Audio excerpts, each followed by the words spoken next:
الحمد لله وكفى وسلام على عباده الذين اصطفى أما بعد أعوذ بالله من الشيطان الرجيم بسم الله الرحمن الرحيم وذكر فإن الذكرى تنفع المؤمنين سبحان ربك رب العزة عما يصفون وسلام على المرسلين والحمد لله رب العالمين اللهم صل على سيدنا محمد وعلى آل سيدنا محمد وبارك وسلم اللهم صل على سيدنا محمد وعلى آل سيدنا محمد وبارك وسلم اللهم صل على سيدنا محمد وعلى آل سيدنا محمد وبارك وسلم۔ ماہ رمضان مبارک کی 14 تاریخ ہے، سن 1441 ہجری ہے۔ مئی مہینے کی 7 تاریخ ہے، سن 2020 عیسوی ہے۔ لاک ڈاؤن کا زمانہ ہے اور کرونا وائرس کی وبا ہے۔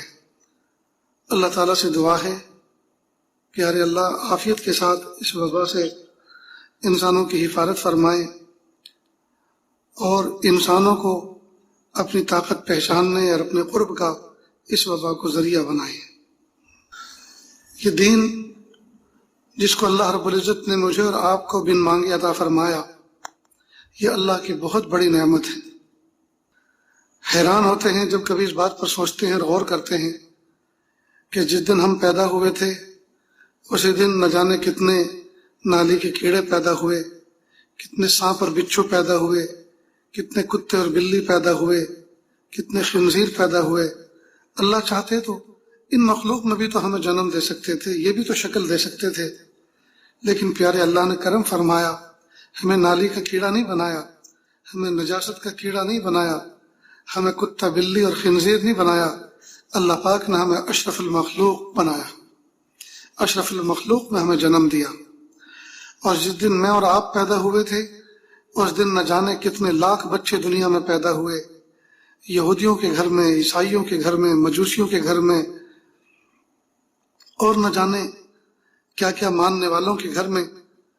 تو جس لمحے میں اور آپ پیدا ہوئے اسی لمحے نہ جانے کتنے لاکھ بچے پیدا ہوئے اور الگ الگ مذاہب والوں کے گھر میں پیدا ہوئے۔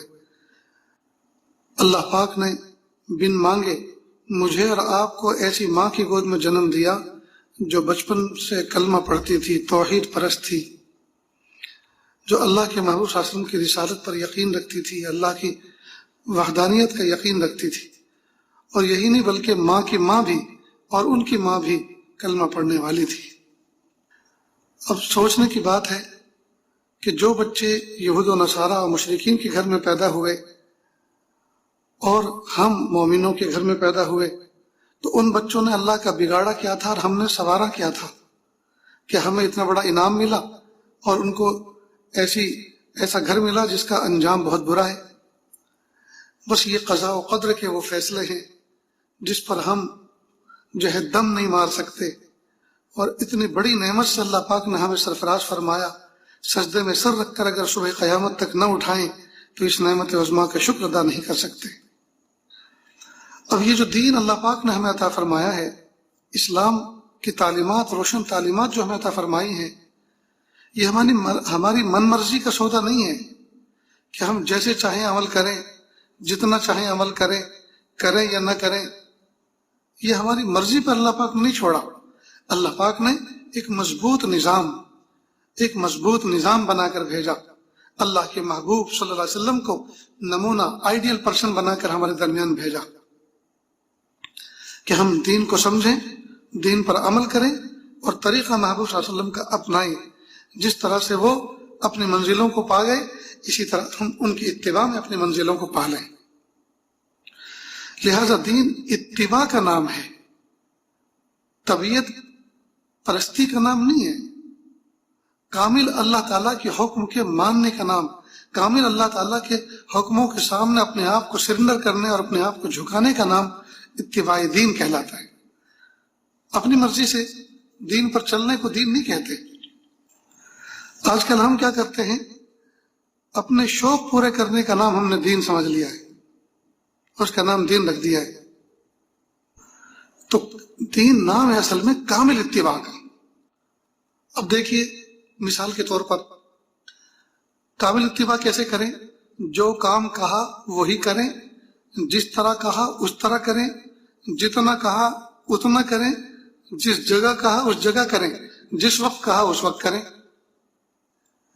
اس طرح اتباع کریں، جو کام کہا وہی کریں، جتنا کہا اتنا کریں، جس وقت کہا اس وقت کریں، جس جگہ کہا اس جگہ کریں، اللہ کے حکم کی خلاف ورزی نہ کریں۔ اب دیکھیے مینا، عرفات، مزدلفہ، مینا، عرفات، مزدلفہ، یہ وہ مقام ہے جہاں ایام حج میں لاکھوں حج اپنی جبین نیاز کو اللہ کے سامنے جھکاتے ہیں اور ہاتھوں کا پیالہ بنا کر اللہ کے سامنے بھیک مانگتے ہیں۔ کیا چھوٹا، کیا بڑا، کیا امیر، کیا غریب، تمام کے تمام انسان اللہ کے سامنے سجدہ ہوتے ہیں۔ اور ان دنوں میں اللہ تعالیٰ کے وہاں اس مقام پر اللہ تعالیٰ کی عبادت کرنا بہت بڑا درجہ رکھتا ہے۔ اب کوئی شخص آج کے دن مینا، عرفات، مزدلفہ میں جو عبادت کا اجر و ثواب ہے اس کو اگر کوئی سنے اور دوڑ پڑے کہ چلو عرفات تو آج بھی ہے، بلکہ آج خالی پڑا ہے، بہت اچھا موقع ہے، دن میں بھی وہیں رہیں گے، رات میں بھی رہیں گے، خوب عبادت کریں گے، تو اس کا کوئی اعتبار نہیں۔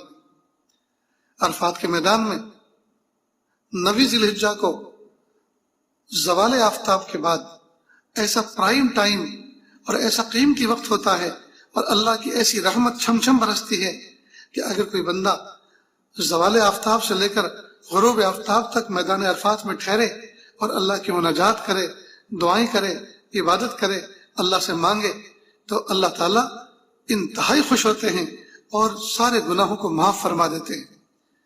بلکہ روایت کا مفہوم ہے کہ اگر کوئی شخص غروب آفتاب کے بعد یہ سوچے میدان عرفات میں پتہ نہیں میرے اللہ نے مجھے معاف کیا کہ نہیں کیا، تو اللہ تعالیٰ اس پر سخت ناراض ہوتے ہیں کہ تم ہوتے کون ہو یہ سوچنے والے کہ میں نے معاف کیا کہ نہیں کیا؟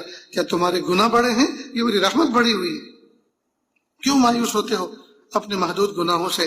میری رحمت بڑی ہے، جاؤ بخشے بخشائے مزدلفہ کی طرف چلے جاؤ۔ اب اگر کوئی بندہ یہ فضیلت سن کر کہ میدان عرفات میں اللہ پاک، کوئی آدمی اپنے بارے میں یہ سوچے کہ 9 ذی الحجہ کو کہ میرے گناہ معاف ہوئے کہ نہیں ہوئے، تو اللہ اس پہ ناراض ہوتے ہیں، گارنٹیڈ طور پر اللہ تعالیٰ معاف فرما دیتے ہیں۔ تو چلو عرفات کے میدان میں ادر ڈے کسی بھی دن جا کر ہم عبادت کر کے آتے ہیں اور غروب آفتاب ٹھہر کر اللہ کو مناتے ہیں۔ تو ظاہر بات ہے یہ فضیلت اس کو نہیں مل سکتی، اس لیے کہ دین نام ہے کامل اتباع کا۔ اللہ رب العزت نے یہ فضیلت 9 ذی الحجہ کو میدان عرفات میں زوال آفتاب سے لے کر غروب آفتاب تک قیام کرنے والوں کو دی ہے، بلکہ جس نے ایک لمحے کے برابر بھی اس دن وہاں قیام نہیں کیا، وقوف نہیں کیا، اس کا سرے سے حج ہی نہیں ہوتا۔ اسی طرح مزدلفہ، اسی طرح مینا، پھر اسی طرح جمرات، یعنی وہ شیطان کی 3 جگہیں جہاں شیطان نے بہکایا تھا سیدنا ابراہیم علیہ السلام کو، انہوں نے اسماعیل علیہ السلام کو، اور انہوں نے کنکریاں مار کر وہ اس کو دفع کیا تھا۔ اللہ کو یاد ایسی پسند آئی کہ صبح قیامت تک آنے والے حاجیوں کو 10ویں ذی الحجہ، 11ویں ذی الحجہ اور 12ویں ذی الحجہ، یہ 3 دن رمی کرنے کے لیے حکم دیا گیا، یہ رمی کرنا واجب ہے۔ اور ایک کنکر پر اللہ تعالیٰ اتنے بڑے گناہ کو معاف فرماتے ہیں جو گناہ جہنم میں لے جانے کے لیے کافی ہوتا ہے۔ ہر ایسے گناہ کو، ایک گناہ کو اللہ تعالیٰ معاف فرماتے ہیں ہر کنکر کے بدلے جو گناہ جہنم کے اندر لے جانے کے لیے کافی ہے۔ اب اگر کوئی سوچے کہ میرے گناہ تو بہت ہیں، مجھے تو سارے کے سارے گناہ جہنم میں لے جائیں گے، لاؤ ڈھیر سارے کنکر لے کے جاتا ہوں، اور کسی بھی دن جا کر جمرات تو وہاں کھڑے ہی ہیں، یعنی پلر تو ابھی بھی ہیں، وہ نشانیاں تو شیطان کی ہیں، جمرات تو ہیں، تو چلو برابر کس کے لگا کر آتا ہوں، نشانہ لگا کر خوب جوش کے ساتھ، تو ظاہری بات ہے یہ رمی معتبر نہیں ہے، یہ تو 10ویں، 11ویں اور 12ویں ذی الحجہ کو معتبر ہے۔ تو غرض یہ کہ دین نام ہے کامل اتباع کا، اپنی مرضی اور اپنے شوق پورے کرنے کا نام دین نہیں ہے۔ یہ مثال کے طور پر رمضان کے روزے چل رہے ہیں، ہم سوچیں کہ یار مئی کا مہینہ ہے، گرمی اتنی ہو رہی ہے کہ میہ یاد آ رہی ہے، تو ایسا کرتے ہیں روزے رکھنا کینسل کرتے ہیں، انجوائے کرتے ہیں، اور جب دسمبر جنوری کا مہینہ آئے گا تو بجائے 1 مہینے کے روزے کے جو اللہ نے فرض کیے تھے، ہم 2 مہینے کے اکٹھے رکھ لیں گے۔ تو ظاہری بات ہے یہ اتباع نہیں ہوئی، یہ تو اپنے نفس کی اتباع ہوئی، اللہ کے حکم کی اتباع نہیں ہوئی، اپنے شوق پورے کرنا ہوا تو یہ معتبر نہیں. یہ کوئی یوں سوچے کہ چلو بجائے دن میں روزہ رکھنے کے رات کو رکھ لیتے ہیں اور افطار بھی تھوڑا دن نکلنے کے 2-4 گھنٹے کی بات کریں گے, تھوڑا سا سیزن رکھ لیتے ہیں, اور رکھ لیتے ہیں, دن کا جو حساب اس سے 2-4 گھنٹے اور فالتو بھوکا پیاسے رہتے ہیں, تو ظاہری بات ہے کہ یہ روزہ معتبر نہیں ہے.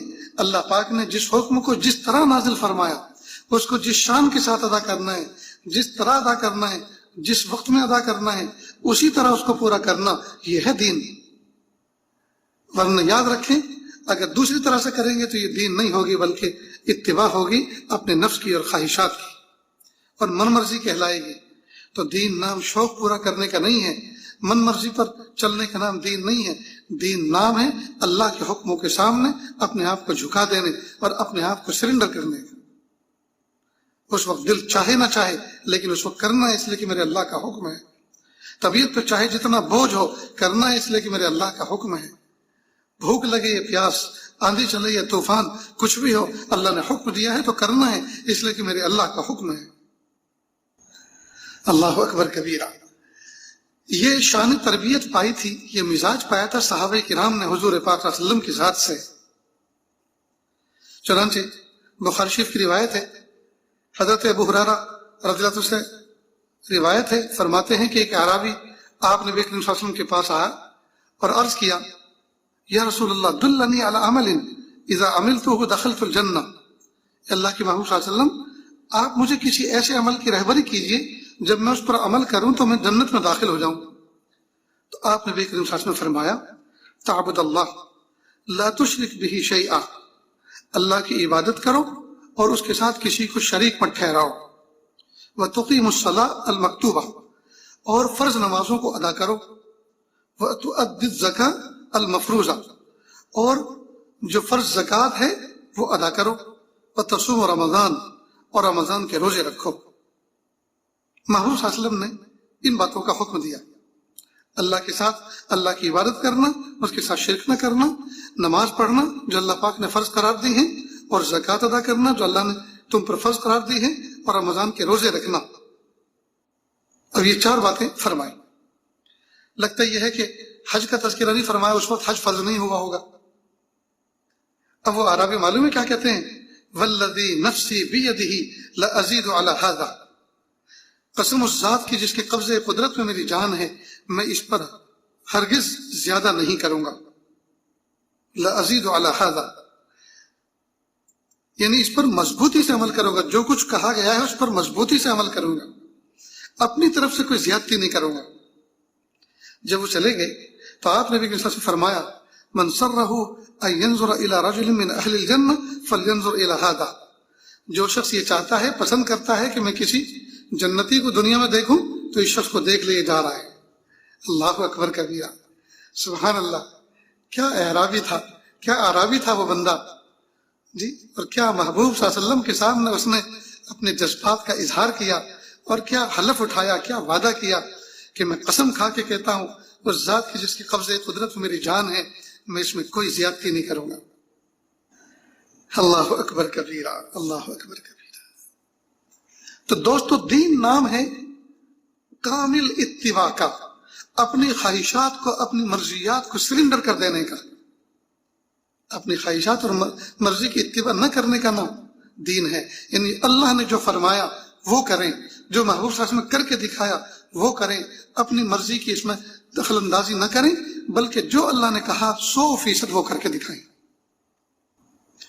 اس لیے اللہ پاک نے جو انسان کو مقام عطا فرمایا وہ عبدیت کا مقام ہے, اور عبدیت کا معنی یہ ہے کہ بندہ اپنے آپ کو اللہ کے سامنے جھکا دے, اپنی مرضی اس میں نہ چلائے, اللہ کی اپنی مرضی نہیں رب کی مرضی چلائے. یہ جو آج پوری امت کے اندر طرح طرح کے رسم و رواج نکل گئے ہیں, اس کی وجہ یہ ہے, اس کی جڑ یہ ہے کہ اللہ پاک نے جو حکم کہا, جس طرح سے کہا, محبوب صلی اللہ علیہ وسلم نے جس طرح کرنے کے لیے حکم دیا, جس کی لمیٹیشن رکھ دی, ہم اس سے عبر ہو گئے. تو کہیں جو ہے بدعات وجود میں آئی, کہیں شرک وجود میں آیا, اور کہیں بدعقیدگی وجود میں آئی, نہ جانے کیا کیا چیزیں وجود میں آئی. یاد رکھیں یہ جو ہمارے معاشرے کے اندر بہت سارے رسم و رواج ہیں نا, وہ بھی ان کی ابتدا بھی بہت اچھے انداز سے شروع ہوتی ہے, ان کی بگننگ بھی بہت اچھے انداز سے ہوتی ہے، لیکن آگے چل کر وہ ایک ناسور بن جاتا ہے، اس لیے کہ اس کے اوپر جو ہے کوئی کسی کی داروگیر تو ہوتی نہیں، کسی کی نگرانی تو ہوتی نہیں، بس اپنی خواہش نفس ہوتی ہے۔ کہتے ہیں کہ یہ جو جہیز شروع ہوا، جہیز شادی بیاہوں کے اندر جو بچی کو ماں باپ کچھ سامان دیتے ہیں، اس کی ابتدا بھی کچھ بہت ہی اچھے انداز سے ہوئی تھی۔ ایک باپ نے اپنی بچی کا اکلوتی بیٹی کا نکاح کرنا تھا، اس کے لیے اس نے نظر دوڑائی تو ایک خوبصورت نیک سیرت بچہ مل گیا۔ اس باپ نے سوچا کہ یہ میری بچی کا دلہا بننے کے لیے بہت مناسب ہے، چنانچہ اس سے بات کی، وہ نکاح کے لیے تیار ہو گئے۔ اب نکاح کا دن طے ہوا۔ اب وہ اکلوتا بیٹا تھا، شاید ماں باپ بھی نہیں تھے، اکیلا کہیں جاب کرتا تھا، کام کرتا تھا، اکیلا گھر میں رہتا تھا۔ باپ نے گھر بھی دیکھا تو سامان بھی بہت ہی نپت والا تھا، تو اس نے سوچا کہ یہ ایک ضرورت مند میرا داماد ہے، اب یہ میرا بیٹا بن گیا، نکاح کے بعد میرا بیٹا بن گیا، یہ ضرورت مند ہے اور اللہ پاک نے مجھے خوشحالی عطا فرمائی ہے، تو کیوں نہ میں کچھ اس کو سامان کچھ ایسا ضرورت کا دے دوں جو اس کے کام لگے۔ لہٰذا اس نے ایک دو پلنگ دے دیا، ایک دو گدے بستر چادر دے دی، کچھ ضرورت کے برتن دے دیے، کچھ اناج پانی کی چیزیں ایسی دے دی کہ کچھ مہینے تک یہ بیٹھ کے کھا سکے، کچھ ضرورت کی ایسی چیز کہ اب اس کا نکاح ہوا، اس کے دوست احباب گھر میں اس کو مبارکباد دینے آئیں گے، ملنے آئیں گے، تو ان کو بٹھانے اٹھانے کا سامان جو ضرورت ہوتی ہے، جیسے میز ہے، کرسی ہے، اس طرح کی چیز دے دی۔ تو بہت اچھی نیت کے ساتھ ایک ضرورت مند شخص کو ایک خوشحال سسر نے ضرورت مند داماد کو بقدر ضرورت کی چیزیں دی، تو یہ بہت اچھی چیز تھی۔ لیکن جس نے بھی اس کو دیکھا اس نے سوچا اچھا اپنی داماد کو اس نے یہ دیا، میں اپنے داماد کو یہ چیز بھی دوں گا، ایک چیز اور فالتو اس نے سوچی کہ یہ بھی دوں گا۔ اب تیسرے نے دیکھا کہ اچھا یہ اپنے داماد کو ایسا نواز رہا ہے، ارے اللہ پاک نے مجھے تو اور کیپیبل بنایا ہے، بڑی صلاحیت ہے، میں اس کو اور کچھ دوں گا۔ اب وہ جہیز سے بات شروع ہوئی تھی اور اب جہاز پر بھی بات آ کے ٹکی نہیں ہے، یعنی اتنا سامان دیا جاتا ہے کہ گویا جہاز بھر جائے۔ اللہ اکبر کبیر۔ تو چونکہ اس کی بنیاد کسی نظام کے تحت نہیں ہے، بلکہ لوگوں نے اپنی خواہشات پر کہ اس نے یہ دیا ہے تو میں بھی یہ دوں گا، اس نے یہ دیا تو میں بھی یہ دوں گا، دیکھا دیکھی چیزوں پر، من چاہی چیزوں پر اس کی بنیاد پڑ گئی ہے۔ اب من میں تو نہ جانے کیا کیا آتا ہے اور دیا جا رہے ہیں اور لوگ رو رہے ہیں، اور چونکہ کچھ لوگ اس لیے دے رہے ہیں کہ ان کے پاس صلاحیت نہیں ہے دینے کی، لیکن نہیں دیں گے تو لوگ کیا کہیں گے، لہٰذا اس سلوگن کو یعنی اس چیز کو سامنے رکھتے ہوئے کہ لوگ کیا کہیں گے، لوگ کیا کہیں گے، لوگ کیا کہیں گے، یہ نہیں سوچتے میرا رب کیا کہے گا، میرا رب کیا کہے گا، یہ نہیں سوچتے لوگ کیا کہیں گے، اس کو سامنے رکھ کر تباہ و برباد ہوتے چلے ہیں لوگ۔ حالانکہ لوگوں کا حال تو یہ ہے، شیخ سعدی ایک بزرگ گزرے ہیں، وہ حکایات کے ذریعے، واقعات کے ذریعے سے انہوں نے نصیحت کی باتوں کو بہت خوبصورت انداز سے واضح کیا ہے۔ وہ فرماتے ہیں کہ ایک شخص اپنا خچر بیچنے کے لیے نکلا، اپنے چھوٹے بیٹے کو ساتھ لیا، تو 3 افراد ہوئے، ایک خچر، ایک بیٹا اور ایک باپ۔ اب جب لے کر چلے تو گھر سے تھوڑی دور فاصلے پر پہنچے تھے، کچھ عورتیں کنویں پہ پانی بھر رہی تھی۔ اب انہوں نے ان کو دیکھا تو کہا کیسے بیوقوف لوگ ہیں، سواری ساتھ میں اور پیدل چل رہے ہیں۔ تو باپ کو خجالت ہوئی، شرمندگی ہوئی، تھوڑا سا آگے بڑھ گئے، کہا بیٹا دیکھو عورتیں کیا کہہ رہی تھی کہ سواری ساتھ میں اور پیدل چل رہے ہیں، چلو بیٹھ جاتے ہیں۔ تو دونوں بیٹھ گئے۔ تھوڑی دور اور آگے چلے، کوئی چوراہے پر کچھ لوگ بیٹھ کر حق بیڑی پی رہے تھے۔ انہوں نے کہا کیسے بیوقوف لوگ ہیں، یہ خچر کمزور سا ہے اور دو اس پر بیٹھے ہوئے ہیں۔ تو آگے چل کر تھوڑا سا آگے بڑھ کر باپ اتر گیا اور کہا بیٹا تم بیٹھے رہو۔ تیسرا مقام آیا، وہاں کچھ لوگوں نے کامنٹس کی کہ کیسا بیوقوف لڑکا ہے، بس قیامت قریب ہے، آنے والی ہے، خود بیٹھا ہوا ہے بے ادب بن کر اور باپ کو چلا رہا ہے پیدل۔ تو بیٹا اتر گیا، باپ بیٹھ گیا۔ چوتھی جگہ آئی، وہاں کچھ لوگوں نے کامنٹس کی، تبصرہ کیا، شرم نہیں آتی، چھوٹے بچے کو پیدل چلا رہا ہے اور خود اتنا بڑا دھینگ ہو کر بیٹھا ہوا ہے۔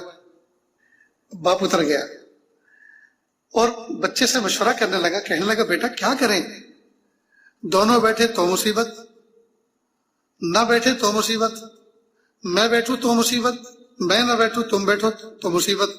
یہ تو لوگ ہیں کہ چاہے ان کی زبان رکنے کا انعام نہیں لیتی، ہر چیز پہ تبصرہ کر رہے ہیں۔ بیٹا کیا کرنا چاہیے؟ بچے نے کہا ابو آپ بڑے ہیں، آپ والد ہیں، آپ کا تجربہ بڑا ہے، آپ بتائیے کیا کرنا چاہیے۔ باپ نے کہا سب کی ایسی تیسی، جو چاہے کرنے دو، جو چاہے کہنے دو، ہم تو وہ کریں گے جو ہمارے دل میں آئے گا، جس میں ہمارا نفع ہوگا۔ شیخ سعدی رحمۃ اللہ علیہ نے فرمایا، شیخ سعدی رحمۃ اللہ فرماتے ہیں دنیا کی باتوں پر مت آؤ، وہ کرو جو اللہ اس کے رسول کو پسند ہو، چاہے دنیا چاہے جو کچھ کہتی رہے، چاہے دنیا چاہے جو کچھ کہتی رہے۔ تو آج کل جو ہم نے رسم و رواج پال کے رکھے ہیں، یہ نہیں کریں گے تو لوگ کیا کہیں گے، یہ نہیں کریں گے تو لوگ کیا کہیں گے، کیپیسٹی نہیں ہے، حالت نہیں ہے، پاس میں پائی نہیں ہے، پاس میں زندگی گزارنے کا سامان نہیں ہے، گھر میں کھانے کو اناج کے دانے نہیں ہیں، لیکن دکھاوے کے لیے وہ سب کچھ کر رہے ہیں جو دنیا کر رہی ہے۔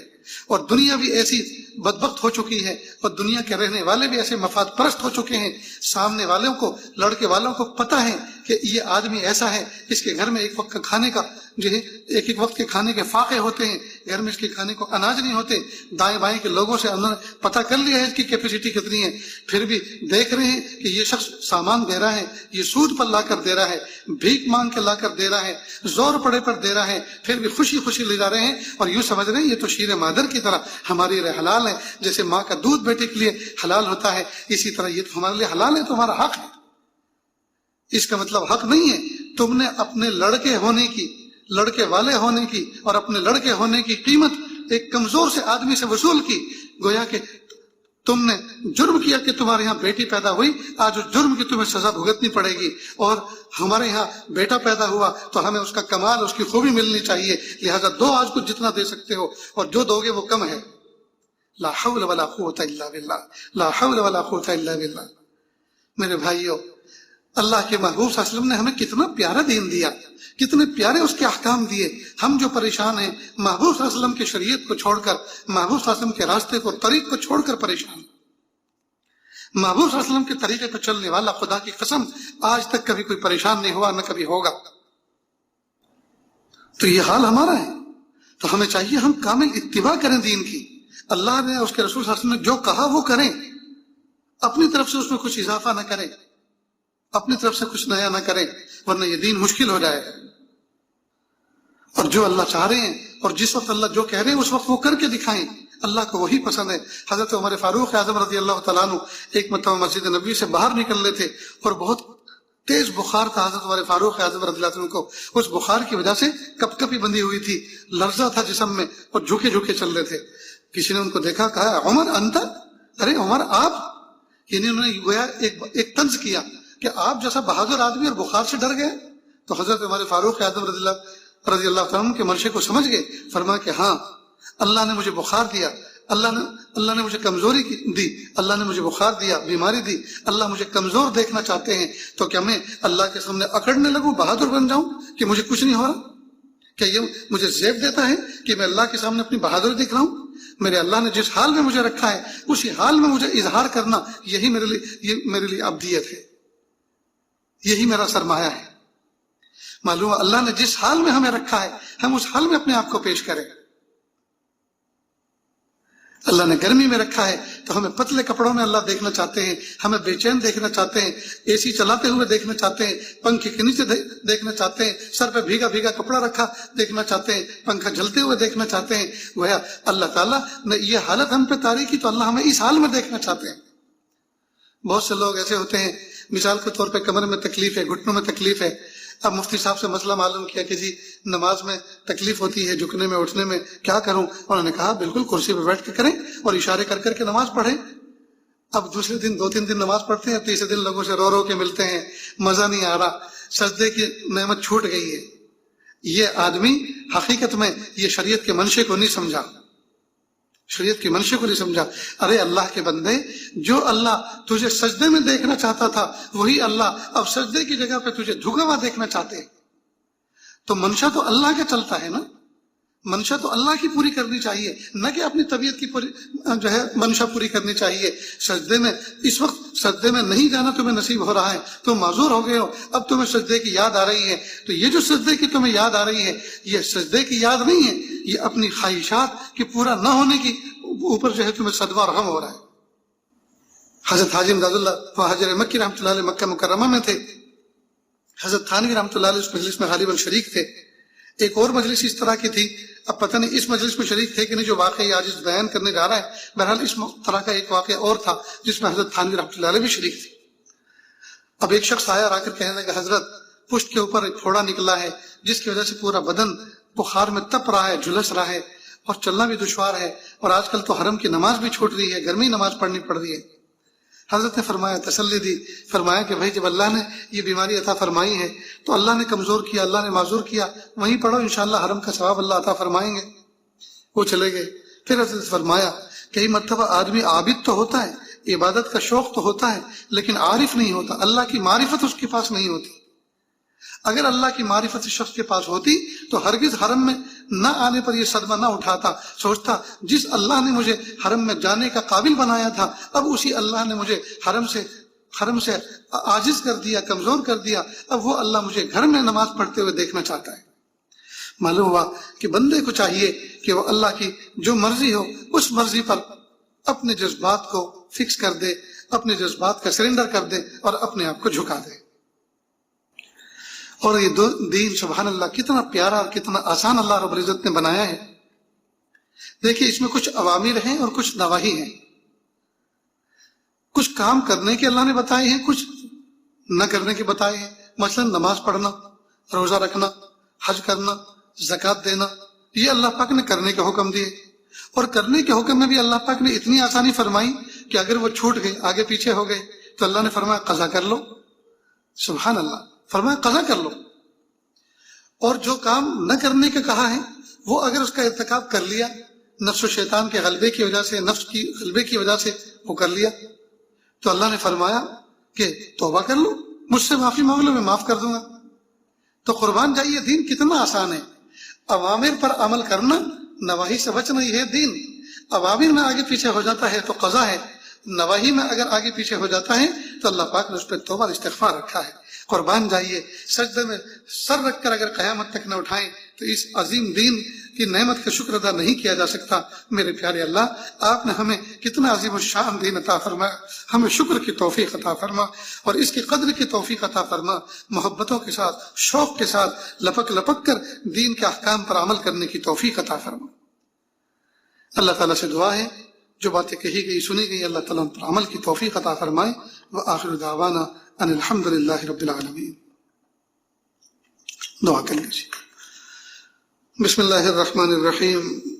اللہم صلی علی سیدنا محمد وعلی آل سیدنا محمد وبارک وسلم۔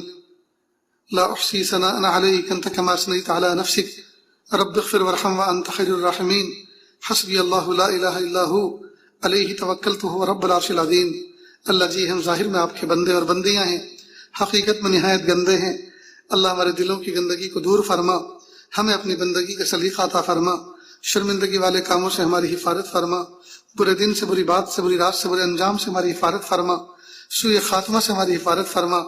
اللہ جی یہ ہاتھ اٹھائے جانے کے قابل نہیں اور یہ زبان کو سوال کرنے کے قابل نہیں، آپ سے نہ مانگے تو کس سے مانگے، آپ سے سوال نہ کریں تو کس سے سوال کرے۔ آپ ہی نے تو ہم کمزوروں کو حکم دیا، آپ ہی نے تو قرآن پاک میں حکم دیا، محبوب صلی اللہ علیہ وسلم کو حکم دیا۔ آپ سچے، آپ کا کلام سچا، آپ سچے، آپ کے فرشتے سچے، آپ سچے، آپ کے نبی سچے۔ آپ نے سچے کلام کے اندر سچے فرشتے کے ذریعے سچے نبی پر یہ پیغام بھیجا، ادعونی استجب لکم، مجھ سے مانگو میں تمہیں دوں گا، مجھ سے مانگو، مجھے پکارو، میں تمہاری دعاؤں کو قبول کروں گا۔ اے میرے پیارے رب، اے میرے سہنے رب، اے میرے اچھے رب، یہ پیغام ہم تک پہنچا۔ آپ سچے، آپ کا کلام سچا، آپ سچے، آپ کے وعدے سچے۔ کہ اللہ دنیا کے کسی گئے گزرے حکمراں اور کسی بودھ حاکم کا یہ جھوٹا قول نہیں ہے، یہ تسلی دلانے والا قول نہیں ہے۔ میں تمہارے لیے ایسے دن بدل دوں گا، میں تمہیں یہ دے دوں گا، میں تمہیں ایسی خوشحالی دے دوں گا، میرے پیارے رب یہ دنیا کے حکمراں تو ایک وقت کا کھانا نہیں کھلا سکتے، ایک وقت کا پانی نہیں پلا سکتے، ایک آدمی کو دوائی نہیں دے سکتے۔ میرے پیارے اللہ دنیا کے بودے حکمراں اور دنیا کے کمزور حکمرانوں کی جو ہے کمزوری آپ نے ہمیں کھلی آنکھوں دکھا دی۔ میرے پیارے اللہ لوگ پیدل چل چل کر بھوکے مر رہے ہیں، میرے پیارے رب بچے تڑپ رہے ہیں، مائیں دکھی ہیں، باپ دکھی ہیں، بھائی دکھی ہیں، میرے پیارے اللہ پوری دنیا غم کدہ بنی ہوئی ہے، پوری دنیا پریشانی کا شکار ہے۔ میرے پیارے اللہ یہ دنیا ایک وقت کا کسی کو پانی نہیں پلا سکتی، اپنی منزل پہ نہیں پہنچا سکتی۔ فوجی ہیں، لاؤ لشکر ہیں، آلات ہیں، ذرائع ہیں، لیکن نہیں پہنچا سکتے منزل تک، اس لیے کہ انسان کمزور ہیں، انسان بودے ہیں۔ اللہ آپ سچے، آپ کا کلام سچا، آپ سچے، آپ کے وعدے سچے، آپ سچے، آپ کی باتیں سچی۔ اللہ آپ نے فرمایا ادعونی استجب لکم، تم مجھے پکارو، تم مجھ سے مانگو، میں تمہاری دعاؤں کو قبول کروں گا۔ اور میرے پیارے اللہ آپ چونکہ حاکم بھی ہیں اور حکیم بھی ہیں، بندہ جب آپ سے کوئی چیز مانگتا ہے تو آپ اس کی مصلحت کو دیکھتے ہیں کہ یہ نعمت جو میرا بندہ مجھ سے مانگ رہا ہے یہ اس کے لیے مناسب بھی ہے کہ نہیں اس کو دینا، تو آپ مصلحتوں پر فیصلے فرماتے ہیں۔ اسی وقت دینا مناسب ہے یا بعد میں دینا مناسب ہے، یہ جو چیز مانگ رہا ہے وہی دینا مناسب ہے یا اس سے کوئی چیز اس کے بدل کوئی اچھی چیز دینا مناسب ہے، یا اس کے بدلے اس کی کسی مصیبت اور آنے والی پریشانی کو دور کرنا مناسب ہے، یا یہ کہ دنیا میں نہیں دینا مناسب نہیں ہے بلکہ آخرت میں دینا مناسب ہے۔ تو آپ بندے کی مصلحت پر غور فرماتے ہیں۔ لیکن میرے پیارے رب جو چیز اس وقت ہم آپ سے مانگنے جا رہے ہیں اس کا تو ابھی ملنا ضروری ہے، آج ہی ملنا ضروری ہے، ابھی ملنا ضروری ہے۔ آپ مصلحت پر بالکل غور نہیں فرمائیں گے، بلکہ جب ہم مانگیں گے تو آپ بھی خوش ہو جائیں گے، ہاں یہ کوئی چیز مانگنے کی تھی، میرے بندوں نے مجھ سے مانگی۔ اور میرے پیارے اللہ وہ چیز یہ ہے، میرے پیارے رب آپ ہمیں معافی دے دیجیے، آپ ہمیں معافی دے دیجیے، آپ ہمیں معافی دے دیجیے، آپ ہمیں معافی دے دیجیے۔ اللہ پوری امت کو معافی دے دیجیے، اللہ پوری امت کو معاف کر دیجیے، رب کریم معاف کر دیجیے، سونے رب معاف کر دیجیے، اچھے رب معاف کر دیجیے۔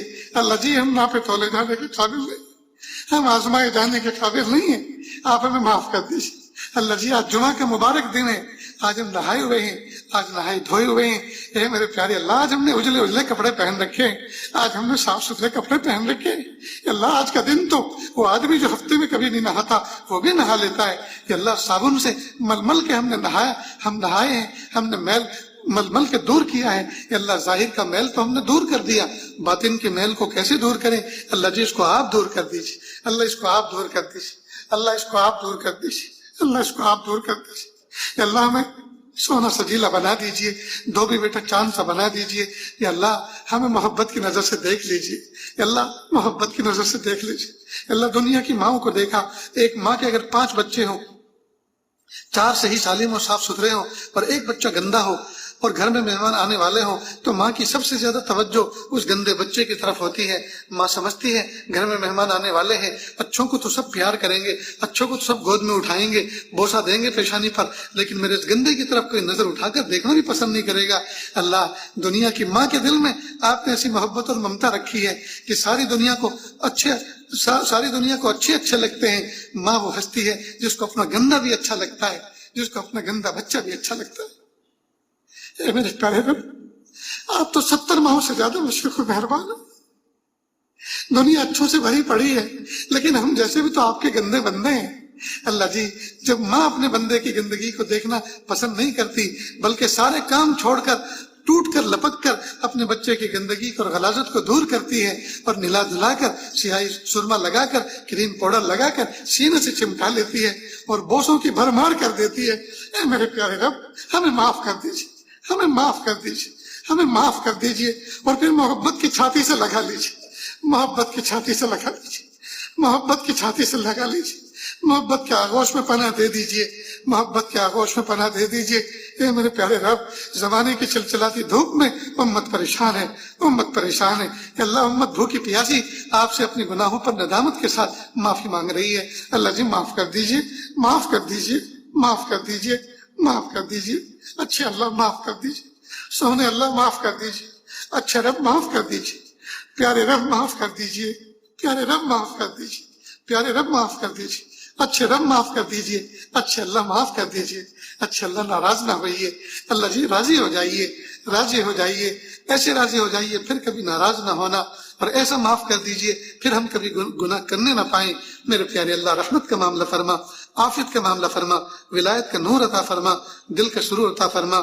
یا اللہ آج 14 رمضان مبارک پورے ہونے جا رہے ہیں، اے میرے پیارے رب نصف رمضان ہو چکے، یا اللہ دوسرے عشرے کا آدھا حصہ بھی پورا ہو چکا۔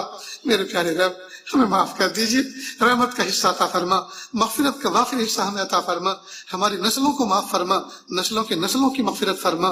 میرے پیارے رب پوری دنیا میں جو اس وقت وبا پھیلی ہوئی ہے، میرے پیارے اللہ اس کو دفع دور فرما، اور جہاں افواہیں پھیلی ہوئی ہیں اور اس افواہوں کے آڑ میں آپ کے نیک بندوں کو اور مومنوں پر پابندیاں لانے کی کوششیں کی جا رہی ہیں، مومنوں کو گھروں میں گھسانے کی کوشش کی جا رہی ہے، ہائے میرے پیارے رب، میرے پیارے اللہ آپ ہی دیکھ رہے ہیں نا اللہ جی، یہ اللہ جو آپ کی جو نافرمانی والی چیزیں تھی، شراب کی دکانیں تو کھل رہی ہیں لیکن اللہ کے گھر نہیں کھل رہے، اللہ شراب کی دکانیں کھل رہی ہیں، جن کو پی کر آدمی خرمستی کرتا ہے، جن کو پی کر آدمی گناہ کرتا ہے، جس کو خود پینا گناہ ہے، جس کو پی کر ظلم کرتا ہے، جس کو پی کر اپنے اور پرائی کی تمیز نہیں کرتا، جس کو پی کر جو آج کل محکمہ صحت والوں نے جو ضابطے بنائے ہیں کہ فاصلے رکھو اور دور دور رہو، جس میں چل کر یہ پتہ نہیں چلتا ہے کس کے اوپر جا کے گرے گا، کس کے اوپر جا کر پڑے گا اور کب اٹھے گا، جس کا کوئی ٹھکانہ نہیں۔ یا اللہ کیسی عقل ماری گئی ہے لوگوں کی، یا اللہ یہ حکمراں کیسی عقل ماری گئی ہے، یا اللہ شراب کی دکانیں کھول دی ہیں، اس سے نفع لوٹے جا رہے ہیں، لیکن وہ رب جس نے اس وائرس کو پیدا کیا اس کو منانے کے لیے جو گھر ہیں، جو جگہ ہیں، جو پوتر و پاکیزہ مقام ہیں، ان کو کھولنے کی بات نہیں ہو رہی کہ جو وہاں جا کے کچھ بندے اپنے پاپوں کی اور اپنے گناہوں کی معافی چاہتے۔ ہائے ہائے میرے پیارے رب، پیارے اللہ، میرے پیارے رب انسانوں کی عقل ماری گئی ہے، مت ماری گئی ہے، یا اللہ صحیح فہم عطا فرما، صحیح وقت پر صحیح فیصلہ کرنے کی توفیق عطا فرما۔ یا اللہ کس وقت کیا کام آپ کو پسند ہے وہ کام کرنے کی بندوں کو توفیق عطا فرما، سمجھ بوجھ عطا فرما۔ اللہ جی اس میں نہ جانے کتنے دکھیارے، کتنے غم کے مارے ان دعاؤں پر آمین کہہ رہے ہیں، اللہ سب کی تکلیفوں کو دور فرما، پریشانیوں کو دور فرما۔ یا اللہ گھر گھر میں یا اللہ جسم یا اللہ روٹین کے لوگ بیمار ہیں، یا اللہ سب کو عافیت کے ساتھ صحت عطا فرما، تندرستی عطا فرما۔ میرے پیارے اللہ یہ شام کا وقت ہے، افطار کا وقت ہے، اس وقت دعائیں قبول ہوتی ہیں۔ میرے پیارے رب ہم آپ سے بھیک مانگ رہے ہیں، جو مانگا عطا فرما، جو مانگنے سے رہے گا وہ بھی عطا فرما۔ محبوب صلی اللہ علیہ وسلم نے جو بھلائی آپ سے مانگی ہیں یا اللہ ہم بھی ان کا سوال کرتے ہیں، ہمیں بھی ان کی ضرورت ہے، عافیت کے ساتھ عطا فرما۔ اور جن برائیوں سے محبوب نے پناہ مانگی ہے یا اللہ ہمیں بھی ان سے بچنے کی ضرورت ہے، یا اللہ عافیت سے ہمیں محفوظ فرما۔ یا اللہ آپ کے گھر کے طواف کرتے ہوئے نیکوں نے جو مانگا دے دیجئے، صلاحہ نے جو مانگا دے دیجئے، اتقیاء نے جو مانگا دے دیجئے، عارفوں زاہدوں نے جو مانگا دے دیجئے، بادشاہوں نے جو مانگا دے دیجئے، فقیروں مسکینوں نے جو مانگا دے دیجئے، بیماروں نے جو مانگا دے دیجئے، کمزوروں نے جو مانگا دے دیجئے، مقروضوں نے جو مانگا دے دیجئے، اللہ گنہگاروں نے جو مانگا دے دیجئے۔ میرے پیارے رب دے دیجئے، اچھے رب دے دیجئے، اچھے اللہ دے دیجئے اور خوش ہو جائیے۔ پیارے اللہ جو مانگا عطا فرما، جو مانگنے سے رہے گا وہ بھی عطا فرما۔ وصلی اللہ تعالی علی خیر خلقہ محمد و آلہ و اصحابہ اجمعین برحمتک یا ارحم الراحمین۔